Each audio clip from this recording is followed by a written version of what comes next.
నల్గొండలో రిటైర్ అయింది మేడం. ఇక్కడ జలసాదులు చేసి 3 ఇయర్స్ ఎక్స్టెన్షన్లో అక్కడికి వెళ్ళామన్నమాట. జోన్ వైజ్ ఏదో చేశారు. అయితే అప్పటి నుంచి బిల్లు 23 నుంచి ఉంది. నెక్స్ట్ మంత్ 4th ఇయర్ వస్తుంది madam. Fourth year birthday sir నా బిల్లుకి. బర్త్డే అనాలది బర్త్డే అనాలది అదే భగవంతుడు మీ అందరికీ 100 ఏళ్ళు 100 ఏళ్ళు ఆయుష్ ఇవ్వాలని లీవ్ శాంక్షన్ అయితే జీతం వచ్చేస్తుంది. మామూలు లీవ్ మేడం అది. ముందు నన్ను మాట్లాడనివ్వండి. ముఖ్యమంత్రి గారితో కూడా నేను సంప్రదించి వెంటనే మీ సమస్య పరిష్కరణ నేను చేపడతానని మీకు నేను మాట ఇస్తున్నాను. అడుగుదామని అంటే అందరిని అరెస్ట్ చేయించారు మేడం. సీఎం ఎందుకు చెప్తారమ్మా? ఆయనకేం తెలుసు? అది ఆయన పని కాదు కదా. ఆయన అసెంబ్లీ నడపాలా, జవాబులు చెప్పాలా, వేరే పనులు చూసుకోవాలి. సీఎం చేశారని అంటే మహా అన్యాయం. ఆయన చేయలేదు. ఆయనకి 190 సమస్యలు ఉంటాయి. ఎంతో అనుభవజ్ఞులు. మేనిఫెస్టో ప్రకారం మాకు చెప్పిన మాటలు నెరవేర్చండి. 83లో నేను అప్పుడు టీచర్ ట్రైనింగ్ చేసిన మేడం. ఒక ఎగ్జాంపుల్ చెప్తున్నా. ఆ రోజు ఎంప్లాయ్మెంట్ నుంచే ఉద్యోగాలు ఇచ్చారు, ఇప్పలేక డైరెక్ట్ లేకుండా. ఆనాడు ఒక 40-50 మంది మేము అప్పుడే ట్రైనింగ్ అయ్యి ఎంప్లాయ్మెంట్లో రిజిస్ట్రేషన్ కాలేదు. మాకు డిఎస్సిలో రాలేదు. మేము జైపాల్ రెడ్డి దగ్గర పోయింది. ఆయన ఎమ్మటి ఫోన్ చేసి చేయగానే 40-50 మందికి ఉద్యోగాలు ఇచ్చారు. ఇవాళటి వరకు కూడా వారి పేరు మేము తలుచుకుంటాం. ఎందుకంటే ఒక ఫోన్తో మా అందరి సమస్య పరిష్కారం. అలాంటి మీ లీడరే మేము మా దృష్టిలో. మాకు కూడా అంత చక్కగా పరిష్కారం అయితేనే ఉద్దేశంతో మీ దగ్గరకు వచ్చాము. మరి తప్పకుండా మా సమస్యను పరిష్కరించి నిజంగా 50 మంది చనిపోయారు మేడం. హాస్పిటల్ చాలా శోచనీయం. చనిపోయిన వాళ్ళందరికీ నా సంతాపం, వాళ్ళ కుటుంబానికి అందరికీ కూడా నా సంతాపం. మీరందరూ 100 ఏళ్ళ ఆయుష్ భగవంతుడు మీకు కలిగించాలని నేను భద్రాచలం శ్రీరాములు వారికి కోరుతూ ప్రార్థిస్తున్నాను. వీళ్ళ ఫాదర్ నరసింహరావు మేడం. కొన్ని 2000 మందికి ఆపరేషన్ చేపించారు మేడం. ఆయన ఇంత అయింది. మీరు ఇంటికి పోయినా మేడం. 6 ఫీట్ల ఉన్న మనిషి ఇంత అయిండు మేడం. కోడలు కొడుకు సేవ చేస్తున్నారు పద్ధతి. ఇంత అయిండు. రూపాయి రాలే ఆయన. 2000 మందికి ఆపరేషన్ చేసిండు ఉస్మానియా. నన్ను అప్పులు చేసైనా మా బాధ తీరువానుడు మేడం.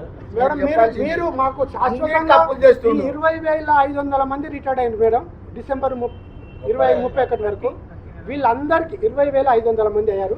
వీళ్ళందరికీ కనుక మీరు ఇప్పిస్తే మీరు శాశ్వతంగా వాళ్ళ జీవితంలో గుర్తుండిపోతారు. ఇప్పుడు అత్యధికంగా ఇప్పుడు 3 ఏళ్ళు అన్నారు కదా మేడం. ఇప్పుడు మేము మా ఇంట్లో 6 అన్నతమ్ములం ఉన్నాం. నేను బయటికి పోయినా లోపలికి వస్తే మా అమ్మాయితో నా వంట చేసి పెడతా కదా. పొద్దున్న తిన కూడా నేను సాయంత్రం తింటా. ఆ విధంగా 3 ఏళ్ళ వీళ్ళ సర్వీస్ పెంచిన వీళ్ళ పైసలు 2023లో యాడ్ అయింది మేడం. ప్రతి సంవత్సరం 10,000 కోట్లు వస్తే 2023-24 16,842 కోట్ల రూపాయలు వచ్చినాయి. అంటే జీపీఎఫ్ అప్పుడైనా ఇవ్వాల్సింది, ఎప్పుడైనా ఇవ్వాల్సిందే మేడం. ఇక్కడికి వచ్చినాయి మేడం. కాగ్ రిపోర్ట్ స్పష్టంగా చూపించింది ఇది వచ్చిన పైసలని. యాక్చువల్గా ఈ రిపోర్ట్ తీసుకుపోయి మేము కోర్టులో వేసినా ఎక్కడ వేసినా కానీ జైళ్ళల్లో పోతాం. మేము దీని గురించి ఎక్కడ మాట్లాడుతున్నాం. కానీ ఈరోజు ఇంత పచ్చి అబద్ధం కాకొకటి చెప్పి మాకొకటి చెప్పి ఈరోజు మోసం చేసి ఇది కమిటెడ్ బడ్జెట్ అనేది దాడి తప్పేనికి లేనే లేదు మేడం. వీళ్ళకి ఇచ్చినాకనే వేరే వాళ్ళకి ఉద్దేశం లేదు కదా నాయన. ప్రభుత్వానికి మీకు తప్పించాలని కానీ మీ డబ్బులు ఇవ్వకూడదని కానీ కోర్టు జడ్జిమెంట్ లో కూడా వాల్యూ లేదు. కోర్టు జడ్జిమెంట్ లో కూడా వాల్యూ లేదు మేడం. నెక్స్ట్ మేడం నా దగ్గర 1000 మంది పేషెంట్లు ఉన్నారు. ఒక నిమిషం ఆగ. వీళ్ళ ఫాదర్ ఒక ఆయన ఇల్లు వదిలేసి వెళ్ళిపోయాడు. ఈఎంఐ వాళ్ళు వచ్చి ఇల్లు కబ్జా చేసి మేడం. బ్యాంక్ వాడు ఎందుకు పుట్టాడు? బ్యాంక్ వాడు ఇంటికాడికి వచ్చి ఇల్లు కాల్ చేసి వాళ్ళు వేలం వేసి బయటికి వెళ్ళగొట్టిన ఒక ఎస్ఐని. ఇలా పోలీస్ డిపార్ట్మెంట్ ఎంతమంది నిలబడరా? పోలీస్ డిపార్ట్మెంట్ నిలబడదు.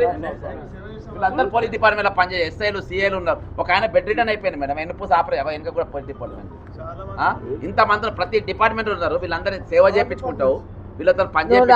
Very sorry. పరిస్థితి అసలు రాకుండా ఉండాల్సింది.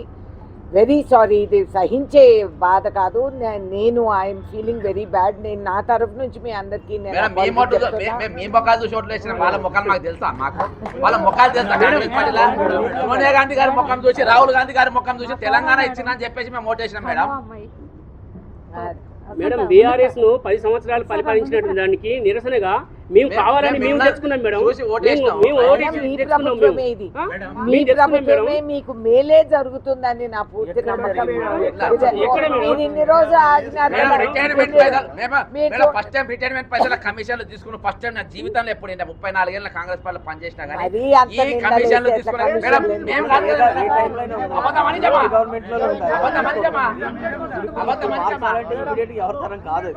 కొంతవరకు తగ్గియొచ్చు కానీ అట్లా మేము ఐఎన్టీసీ వాళ్ళని కూడా బాగా కృషి చేసాం మేడం కాంగ్రెస్ గవర్నమెంట్ రావడం. అవునండి, అందరం మనం కలిసి కట్టుగా చేసుకుంటేనే గవర్నమెంట్. కాకపోతే ఏంటంటే వీళ్ళు విక్టిమైజ్ అవుతున్నారు కాబట్టి ఈడ చిన్న అమౌంట్ కాబట్టి మేడం ప్రయారిటీ వెయ్యి మంది పేషెంట్లు ఉన్నారు నా దగ్గర. ఏది ఇప్పుడు ముగ్గునే పట్టుకొచ్చిన వీళ్ళందరినీ స్ట్రెచ్చర్ల మీద సప్ప అబ్బే, చేసి అబ్బే, ట్రైన్ బుక్ చేసుకొని ఏసీసీకి తీసుకొని వస్తా. అయ్యో చాలా తప్పండి అది. వాళ్ళని అట్లా ఇబ్బంది పెట్టడం అది మంచిదా మేడం చెప్పండి. మీరు సచ్చుడు కంటే ఒక కొట్టాడు పెట్టారు కదా మేడం. గాంధీతో మాట్లాడతారా?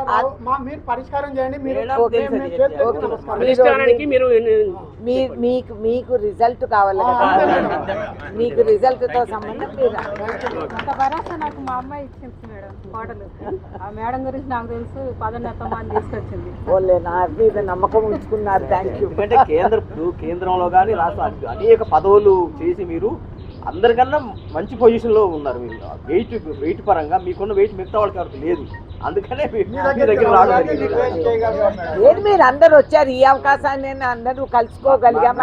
హ్యాపీ అందరినీ కలిసి. అందరు తాతల అమ్మమ్మలే ఇక్కడ ఉన్నోళ్ళు. నేను అమ్మమ్మనే కాదు. నాకు నమ్మకం ఏం కలుగుతుంది మేడం అంటే సీఎం గారు ఇప్పుడు పట్టించుకునే పరిస్థితి మీరు అన్నారు చూడు, ఆయన మంచిగా పని చేస్తుండు, కాదంటలేదు, మంచిదే, మేము కాదంటలేదు. కానీ మా గోడు ఆయన పట్టించుకునే పరిస్థితులు లేడు ఇప్పుడు. ఎందుకంటే ఆయనకున్న అప్పుల బాధలు ఆ బాధ అని చెప్తా ఉంటాం. సరే మేము అది అంటే మాకు అవసరం లేదు, మీరు ఏం చేస్తారో మాకు తెలియదు. మాకు ఒక్కటే మరి మేడం గారితో చిన్నగా ఒక మాట చెప్పించి వాళ్ళ బాధలు తీర్చడానికి మీరంతా సహాయం చేయాలని కోరుతున్నాం. అదే మేడం. మేడం 15,000 crores ఇదే జిల్లా 13,000 చిన్న amount కాబట్టి ఏదైనా adjust చేసేసి బట్టి మధ్యలో అట్లా. సంతకం కూడా పెట్టారు మేడం. నేను అప్లికేషన్ రెండు సంతకాలు ఉంటాయి అట్లా. ఏ సంతకం పెట్టిండు నీకు?